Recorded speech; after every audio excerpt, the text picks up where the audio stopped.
Hey, my name is Leonard and my love for cycling has taken me to places. In these 2 short years of road cycling, I've ventured to various countries, immersing myself in unique travel experiences that can only be truly savoured from the perspective of a cyclist. Now I find myself back in South Korea, where I've embarked on a 9-day cycling adventure along some of the finest roads this beautiful country has to offer. This journey is inspired by the book The Elevation Game, created by Aaron Smart. In his book, he has documented the incredible road cycling climbs he experienced during his decade-long sojourn in South Korea. So without further ado, let's hit the road.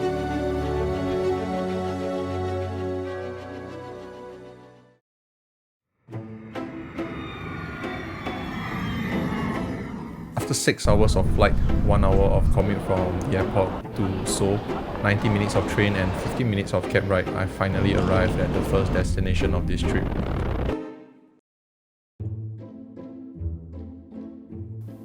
Namwon is a charming small town in the Jeolla province in South Korea. It is perhaps best known for the tale of Chunhyang, a popular Korean folk story about a love between a noble and a commoner. For that, it is also called the City of Love, and the Chunhyang festival takes place in this city every year in spring. Obviously, I'm not here for the love story, I'm here to climb. In the elevation game, Aaron spoke of a climb that is technically the single biggest climb in South Korea by elevation gain, with 1,000 meters in just 14 kilometers. Just that alone has made planning easy.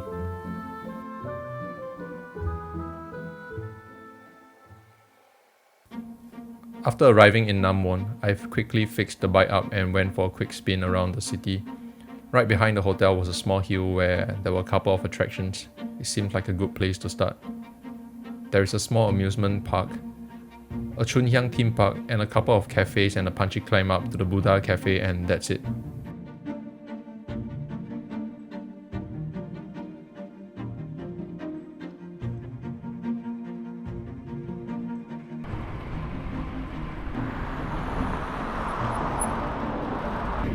I then made my way out of the city and caught a glimpse of what's to come tomorrow. Clean air, fall foliage, open roads, and the mountains.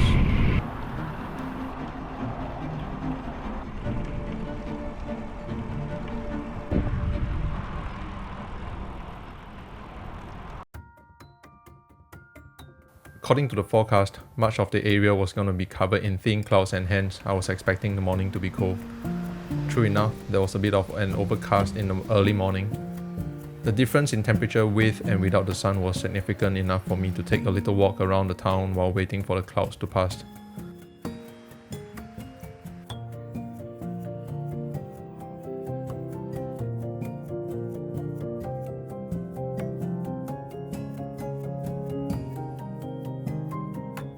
However, once I saw glimpses of the sun's ray through the clouds, I made the decision to move off.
After a pretty tame start to the climb, Jeongnyeongchi showed his prowess in the second part of the climb.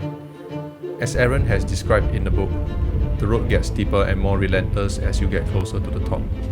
Turn after turn, the red and purple segments kept appearing on my Garmin, and it was a straight up grind fest.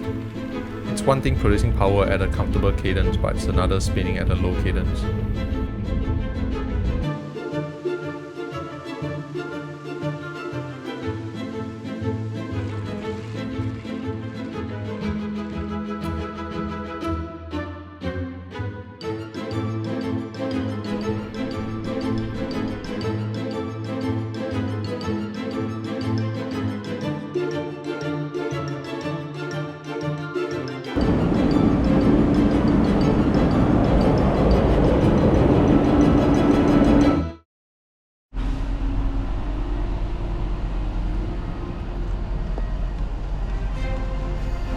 Eventually, I arrived at the end of the climb and it was somewhat anticlimactic. The rest stop was undergoing a major construction and the only amenities up there was a public restroom. With nothing for me, I left Jeongnyeongchi Peak and began my journey to the next one.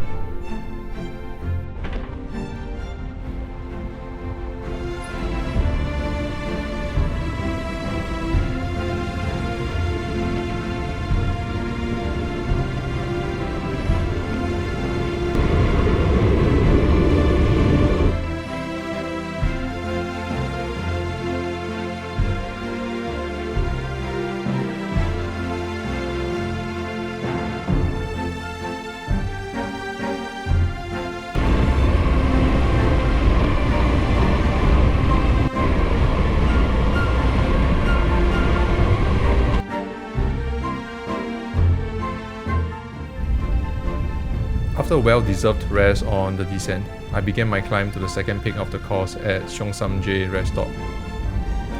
Fortunately, the climb up wasn't as difficult. After the descent from Jeongnyeongchi, it was a 300 meters climb up to the rest stop. And unlike the previous one, this one was fully functional.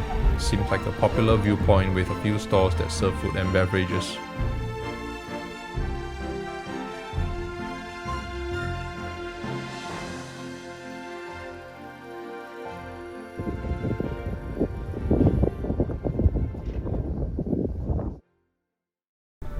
It was at this rest stop that I realized that the rear tire had gone flat. I was unlucky, but I was also lucky. It could have happened anywhere, but I was able to fix the puncture at a rest stop. The views were great and the winds were merciful. I took my time to try to identify the source of the puncture, but I couldn't find it. It must have been a really small puncture. I decided to try my luck and fill it with air again before I began my descent.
However, the rear tire went soft again at the end of the descent. I stopped and swapped out the inner tube this time around, and only then was the problem solved.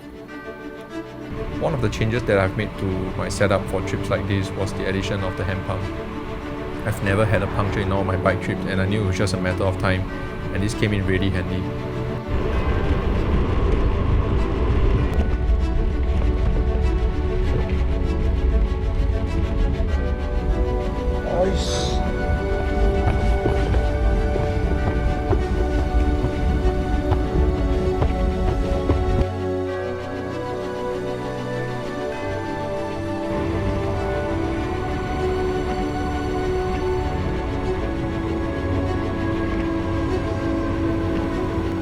After a few more kickers, I was back on country roads again. I didn't know how the roads looked like when I planned it, but it was the most peaceful and picturesque country roads I've ever ridden on.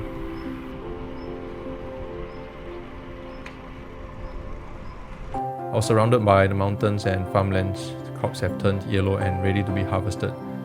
All these were non-existent to me as a city dweller from Singapore. It truly felt like a moment of escape for me, and I cherished every second I spent on these roads.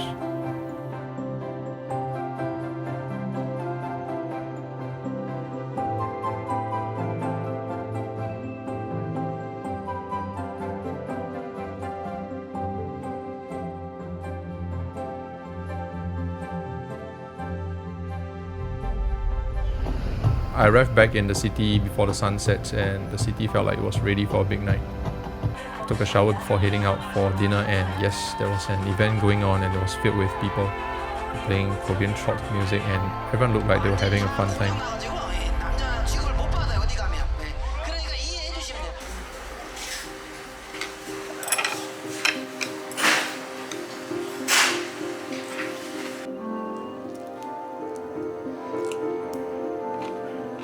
Namwon was a great start to my cycling trip in South Korea, and it got me really hyped for what's to come because I know this was just the beginning and it was only gonna get better. I left Namwon later that night for Yeosu, a coastal city located in the outermost south of the country.